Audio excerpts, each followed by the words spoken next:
एक कर्मचारी या पेंशनर बस अपने भविष्य की सुरक्षा चाहता है, पर सरकार हमारे इस अधिकार की बात को आखिर कब समझेगी? राजस्थान की भाजपा सरकार राजस्थान में पुरानी पेंशन व्यवस्था की जगह नई पेंशन व्यवस्था लागू करने की कवायद कर रही है। यानी ओपीएस की जगह अब एनपीएस या फिर सीपीएफ को लागू किया जा सकता है। और जय हिंद साथियों, मेरी इस बात से आप 100% सहमत होंगे कि हर एक कर्मचारी और पेंशनर अपने भविष्य की सुरक्षा चाहता है और इसी सुरक्षा के लिए वो अपना सुख चैन छोड़कर परिवार से दूर रहकर सरकार से पुरानी पेंशन ओपीएस की मांग पर अडिग है। लेकिन साथियों, जरा सोचिए, जिन कर्मचारियों के पास ये अधिकार पहले से मौजूद है, अगर सरकार वही अधिकार उनसे वापस छीन ले तो आप इसे क्या कहेंगे, न्याय या अन्याय? जी हां साथियों, मैं बात कर रहा हूं राजस्थान की, जहां सरकार धीरे धीरे ओपीएस के दरवाजे फिर से बंद करने की शुरुआत कर रही है। और आज की इस वीडियो में हम इस खबर की पूरी तह तक जाएंगे, समझेंगे कि यह फैसला सिर्फ राजस्थान तक सीमित नहीं है, बल्कि इसका असर देश भर के लाखों कर्मचारियों और पेंशनर पर कैसे पड़ सकता है। तो यह वीडियो आखिर तक जरूर देखिए, क्योंकि यह सिर्फ एक खबर नहीं, बल्कि हम सबके भविष्य से जुड़ा एक महत्वपूर्ण सवाल है। साथियों, ओपीएस पर हमारी पिछली वीडियो को जो प्यार और समर्थन दिया आपने, हजारों से ज्यादा कमेंट मिले हैं और उनसे यह साफ है कि देश का हर कर्मचारी अपने भविष्य को लेकर कितना चिंतित है। लेकिन दुख की बात यह है कि जहां केंद्र सरकार अब तक ओपीएस के मुद्दे पर चुप्पी साधे हुए है, वहीं जिन राज्यों में इसे लागू किया गया था, अब वहीं से ओपीएस को वापस लेने की आहट आने लगी है। साथियों, आज के इस वीडियो में हम क्या क्या कवर करेंगे? सबसे पहला, राजस्थान सरकार का नया आदेश, ओपीएस हटाकर किन बोर्ड, निगमों और विश्वविद्यालय में एनपीएस या सीपीएफ लागू किया जा रहा है। दूसरा, ऐसा क्यों किया जा रहा है और क्या सच में सरकार आर्थिक बोझ नहीं उठा पा रही है या ये कोई बड़ा राजनीतिक कदम है? तीसरा, पेंशन फंड का पैसा कौन लौटाएगा? ब्याज, पेनल्टी और लेट फीस कौन देगा, कर्मचारी या संस्था? और साथियों, चौथा, क्या यह सिर्फ राजस्थान की बात है या आने वाले महीने में आपके राज्य में भी ऐसा हो सकता है? और आखिर में इसका असर आपके परिवार, भविष्य और रिटायरमेंट की लाइफ पर क्या पड़ने वाला है?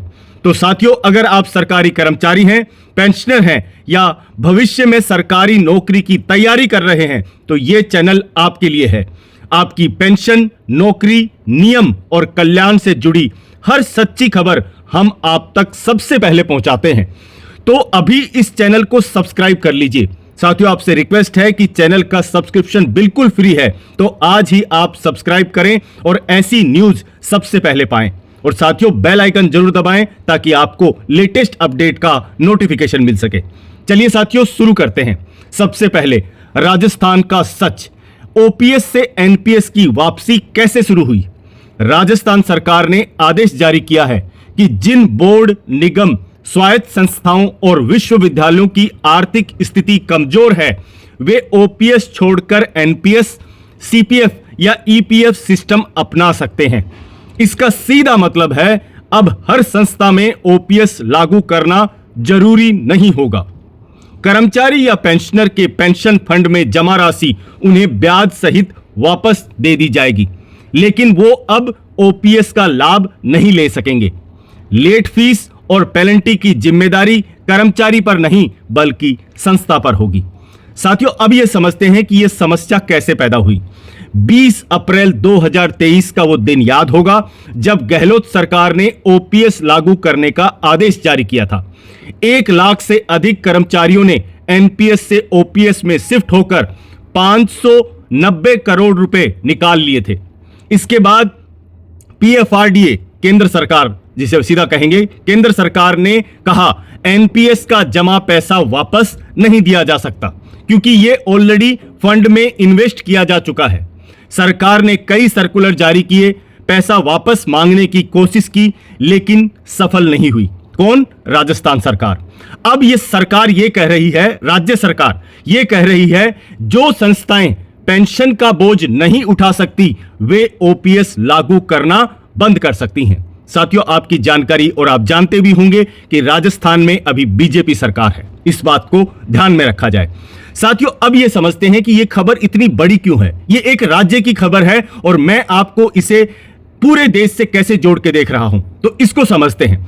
साथियों, क्योंकि यह सिर्फ राजस्थान नहीं बल्कि यह हर राज्य के लिए एक चेतावनी है। अगर आर्थिक कारणों से ओपीएस बंद हो सकता है तो आने वाले समय में अन्य राज्यों में भी ऐसा हो सकता है, और इसका कारण है केंद्र सरकार या पीएफआरडीए का पैसा वापस नहीं देना उन राज्य सरकारों को, जिस वजह से उनको आर्थिक दबाव महसूस होता है, वो ऐसे आदेश जारी करते हैं। साथियों, ये नए कर्मचारियों, कॉन्ट्रैक्ट स्टाफ और आने वाले रिटायरमेंट वालों के लिए एक गंभीर संकेत है, इसको ध्यान से समझ लीजिए। अभी साथियों, कर्मचारियों के लिए यह चिंता का विषय क्यों है?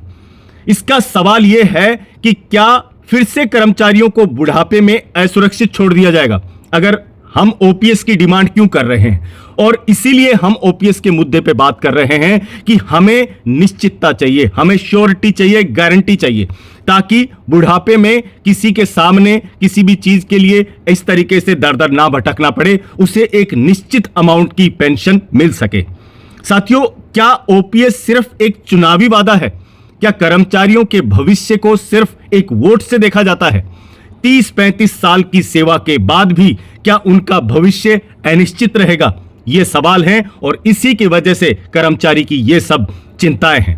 साथियों, अभी आपसे सवाल है, क्योंकि आपकी राय जानना जरूरी है। आप क्या सोचते हैं? क्या राजस्थान सरकार का यह कदम सही है या कर्मचारियों के साथ फिर से अन्याय हो रहा है?